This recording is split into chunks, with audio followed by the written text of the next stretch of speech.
यहां पर रूपवान ऐसा शब्द का प्रयोग किया है। रूपवान का मतलब क्या? खाली चमड़े का रंग नहीं। अगर खाली चमड़े का रंग ही हम लेंगे इस रूपवान शब्द का अर्थ के रूप में, तो प्रश्न आएगा, जो ऐसा जो गोरा नहीं है, श्याम वर्णीय है, जिसका वर्ण उज्जवल नहीं है, न तो गौण वर्णीय है, अगर शरीर उसका जो है श्याम वर्ण से प्रभावित है, क्या वो धर्म नहीं कर सकता, धर्म नहीं साध सकता? अगर ऐसा है तब तो फिर तो नंदीसेन महात्मा, जिनके बारे में हमने सुना हुआ है, कुरूप शरीर था उनका, कोई ऐसा अशुभ कर्म लेकर के जन्मे थे,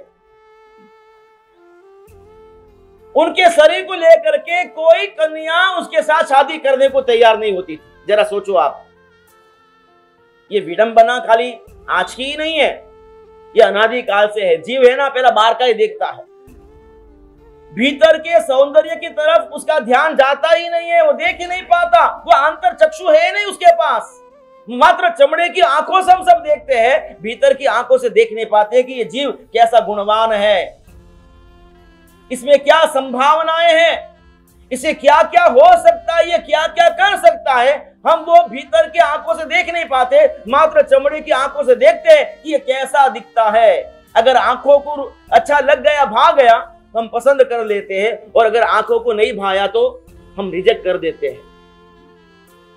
बाहर दुकान में जाते हो, बाजार में जाते हो, घूमने के लिए जाते हो, और किसी चीज पर नजर चली गई और आंखों को पसंद आ गई, अब वो चीज काम की है या नहीं है, आपके लिए उपयोगी है या नहीं है, उसकी कोई आप उस वक्त विचार नहीं करते हो। लेकिन अगर कोई चीज देखी, पसंद आ गई, क्या करते हो? लेने का मन करेगा नहीं करेगा? लेने का मन करेगा। आप, और आज का जमाना तो ये पूरा पैकिंग का ही है, प्रेजेंटेशन का जमाना है।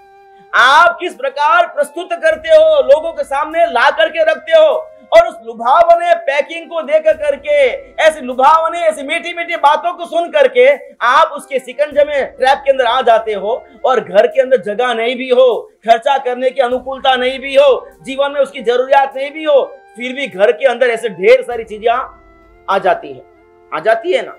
वजह क्या? यही है ना, हाँ, उस ट्रैप के अंदर आ जाते हो। आपको ऐसा बताया जाता है, आपको ऐसा दिखाया जाता है जो वास्तविकता से कुछ परे होता है, और फिर भी हम जो है जानते हुए भी, समझते हुए भी, हम उस बातों से प्रभावित हो जाते हैं, और अनावश्यक ऐसी सारी चीजें हमारे घरों के अंदर आ जाती है, या हमारे जीवन के अंदर वो सारी उतर जाती है।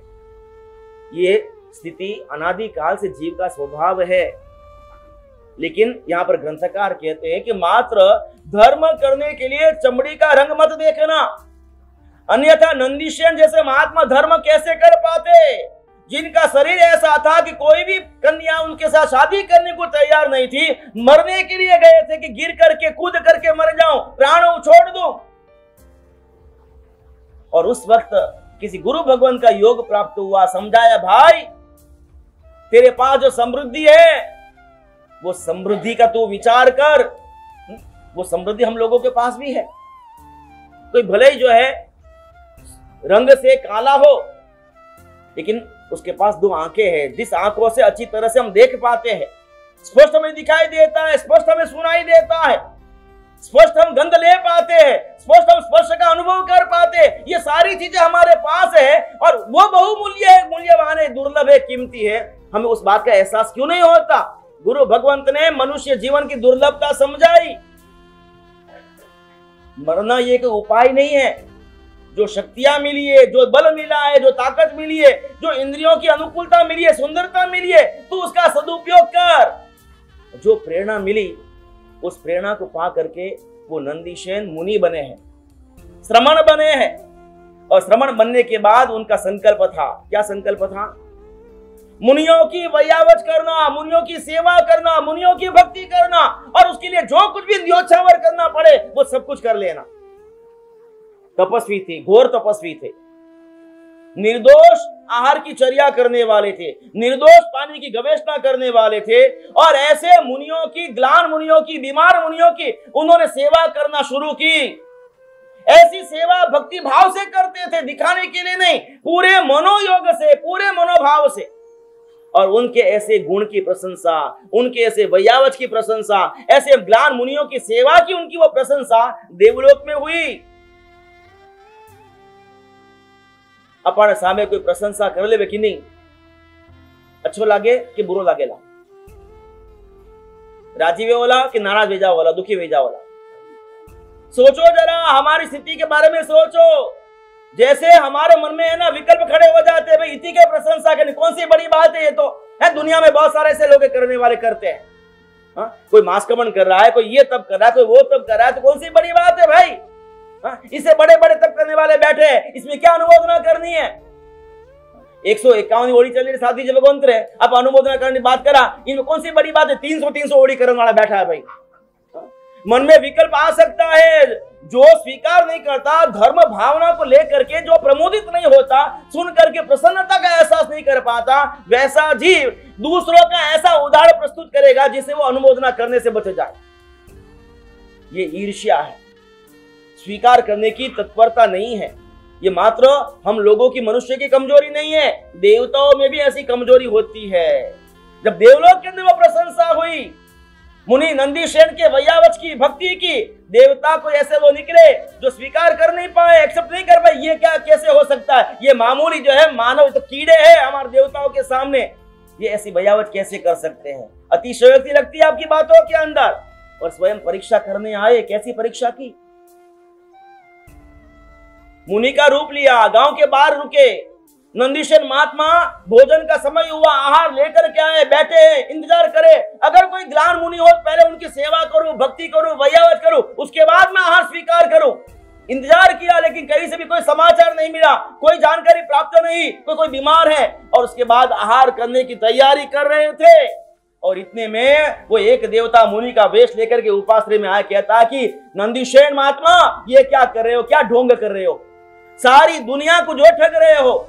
बाहर जो है वो मुनि इतने बीमार है, ग्लान है, भयंकर पीड़ा से दुखी है, और तुम जो आराम से जो आहार लेने की तैयारी कर रहे हो, शर्म आनी चाहिए तुमको। कोई आपको सुना दे ऐसा तो कहीं करो भाई, हाँ भाई तू जा थारो काम कर है, मैं इतनी देर इंतजार कर, तू टाइम तो देख, घड़ियाल तो देख, पूरी मोटर 55 12:30 आसपास आवे है, और अब 1 बजे 1:30 बजे 2 बजे तक मैं इंतजार कर रहा हूं, कोई नहीं मिला तो मैं भोजन करूंगा या नहीं करूंगा भाई।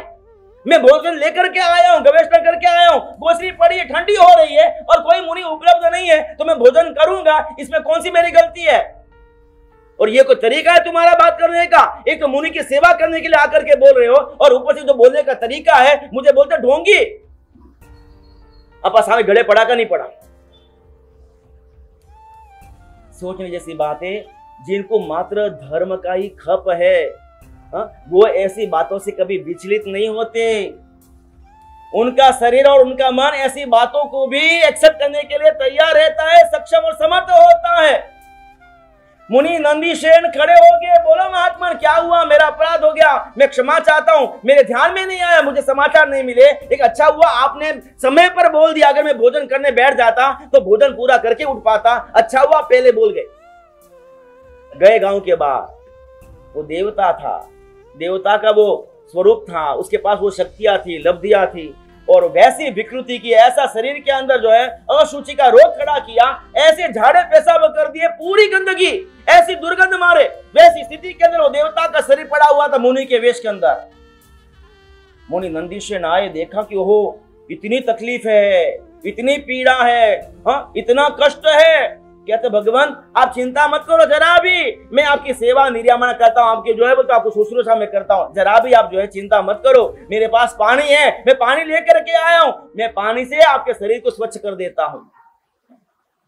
खुद की गंदगी अगर दूर करना हो ना, तो भी एक बार इंसान सोचता है कि करूं नहीं करूं, और करना पड़ता है, मजबूरी होती है, कर लेते, उसमें जरा भी तकलीफ नहीं होती है। लेकिन अगर किसी को, कोई आराधक को मान तपस्वी है और उल्टी हो गई, व्यासना करण गया है, मोक्ष तप रहा है, या विश्व स्थानक तप के तपस्वी है, या वर्षी तप के तपस्वी है, व्यासना करने बैठे हैं, और किसी कारण से जो शरीर है अरुचि हो गई, खाने में कुछ तकलीफ हो गई, और उस वक्त अगर वॉमिट जब उल्टी हो जाए, तो अड़ोस पड़ोस में अगर हम बैठे हो तो हमारे मन में क्या बीतती है, क्या बीतती है। अपने आप को परखो कि हमारी कैसी कक्षा है, हमारा मन कितना कमजोर है। अगर वही वॉमिट हमें हुई हो तो कोई तकलीफ नहीं, लेकिन किसी अड़ोस पड़ोस के बैठने वाले को हो जाए तो हमारा नाक तर चढ़ जाता है। ये कहां, यहां कैसे कि अभी तो ब्यासना करने बैठे और ये वॉमिट कर दिए तो घड़े नहीं उतरे, एक कौवो भी। अपनापन का भाव नहीं रहा ना, तब जो है ना ये सारी चीजें आकर के आपको जो है तकलीफ देती है। वही जो अगर पोतो जो है बैठो आप कोड़ा में और एक ही कर ले कहीं करो, उनमें भी राजी है। और जीवन बैठा हो छाटा उनमें जो भाड़ा में उछल जाए तो बोलो, तो ये होता है ना संसार की वास्तविकता, रियलिटी है। जहां राग है ना, हाँ वहां पर ये अशुचि भी हम एक्सेप्ट कर लेते हैं। और जहां राग नहीं होता है ना, अगर वहां दूर पड़ा हो ना, वॉमिट वहां पर हुई है, यहाँ पर एक छाटा भी नहीं उछला है और फिर भी जो हमारा मन विचलित हो खराब हो जाता है। ये धर्म का राग कितना कमजोर है हमारा, जरा सा निमित्त मिला नहीं और हमारा मन जो है उसमें से उतर जाता है। शरीर है क्या नहीं हो सकता, सब कुछ हो सकता है। ये महात्मा नंदी शेण वो कहते भगवान जरा भी चिंता मत करो। और उस अशुचि को साफ करते धोते, इतनी भयंकर दुर्गंध है क्योंकि देवता परीक्षा करने आए, उसमें क्या कमी रखेंगे। वो शरीर साफ किया, स्वच्छ किया, जितना भी पानी था पानी पूरा समाप्त हो गया। अब कहा कि चिंता मत करो, आप जो मेरे साथ चलो गांव के अंदर, वहां मैं आपको पूरा अच्छी तरह से विश्राम दूंगा, आपकी सेवा शुश्रूषा करूंगा। अब वो लेकर के जाने की बोल रहा तो वो मुनि बोलते भाई तुझे पता नहीं चलता है, मेरी अवस्था तो देख, तो मुझे बोल रहा है कि चलो मेरे साथ, कैसे चलो, चलने की ताकत है क्या मेरे में, और तू चलने की बात कर रहा है। अरे भगवान भूल हो गई, क्षमा करो, मेरे ध्यान में नहीं आया, आपने बोला अच्छा किया, आप चिंता मत करो, मेरे कंधे पर चढ़ जाओ, मैं मेरे कंधे पर बिठा करके आपको ले जाता हूं, आपको चलने नहीं दूंगा, आपको जरा भी कष्ट नहीं दूंगा। और उठा करके कंधे पर बिठाया है और गांव की तरफ चल रहे। और वो देवता वापस पुनः ऐसा जो है उन्होंने विशुचि किया शरीर पर, पूरा शरीर जो मल से क्लीन हो गया है, दुर्गंध आ रही है, शरीर पूरे से मल से भर गया है, फिर भी नंदीशेन महात्मा का मन वही निर्मल है, पवित्र है, विशुद्ध है। और उपाश्रय में ले गए, चिंता मत करो भगवान, शरीर है, कोई बात नहीं, हो गया तो क्या हो गया, ये सब साफ हो सकता है, साफ कर लेंगे, आप निश्चिंत रहो। गए और पानी की गवेषणा करके आए हैं, साफ किया है, मुनि को साफ किया है, फिर से वही बात, निर्दोष की गवेषणा करके आना, पानी को यूं आसानी उपलब्ध हो जाए क्या? आसानी से कोई पानी भी उपलब्ध नहीं होता है। लेकिन वो मुनि थे, उनका वयावज का ऐसा उत्तम परिणाम था कि ऐसी कसौटी के अंदर हारे नहीं, विचलित नहीं हुए, और वैसे ही उत्तम चढ़ते परिणाम के साथ उस मुनि की वो वयावज भक्ति और शुश्रूषा कर रहे हैं। और देवता अपने ज्ञान से देख रहे हैं कि इनका मन का भाव क्या है, विचलित हुआ या नहीं हुआ। और समझ गए कि जो प्रशंसा इनके बारे में सुनी है, शायद उससे ज्यादा जो है वयावच का भाव इनका दिख रहा है। मूल स्वरूप में आए, क्षमा याचना की, शरीर पर जो वो विलेपन चंदन का हो गया, सुगंधित विलेपन बन गया, देवता की वो माया थी। और ऐसे मुनि के चरणों में नतमस्तक होकर के उनके गुण गा करके वो गए हैं। अगर वो शरीर काला नहीं होता, धोला होता तो ही वो कर पाते, और काला था तो नहीं कर पाते, ऐसा मत मानना। ग्रंथकार स्वयं जो है हमारे संशय को मिटा रहे हैं। वो बोले नच नंदीशेन हरिकेश बलादि व्यभिचार उद्भावनीय तेषामपि संपूर्ण अंग उपांगत्वात्। भले वो शरीर काला था, चमड़ी काली थी, शायद हो सकता है कि थोड़ा जो है अंग उपांग जो है ऊपर नीचे हो सकता है, बैलेंस वाला नहीं हो सकता है, ये हो सकता है, लेकिन परिपूर्ण अंग थे, परिपूर्ण उपांग थे, पांचों इंद्रियां उनकी परिपूर्ण थी। और इसीलिए भले प्रथम संज्ञान नहीं था, क्योंकि कहा है कि केवल ज्ञान पाने के लिए प्रथम संज्ञान का होना जरूरी है, लेकिन धर्म प्राप्ति के लिए प्रथम संज्ञान का होना आवश्यक नहीं है। छेवटू संज्ञान भी हो, छठा संज्ञान भी हो, वो भी धर्म पा सकता है। और जो यहाँ पर 21 गुण धर्म पाने के लिए बताया गया है, उसके बारे में खुलासा कर रहे हैं। अतएव वक्ष्यति पाय अध गुण विहुणा ऐसी मझीमा वरा नेया। अर्थात अगर 21 गुण नहीं भी आए तो इसका मतलब ये नहीं कि आप धर्म रत्न पा नहीं सकते हो, लेकिन अगर उसके आधे गुण भी अगर आपने पा लिए ना, तो भी धर्म रत्न का अंश आप पाने के लिए योग्य हो।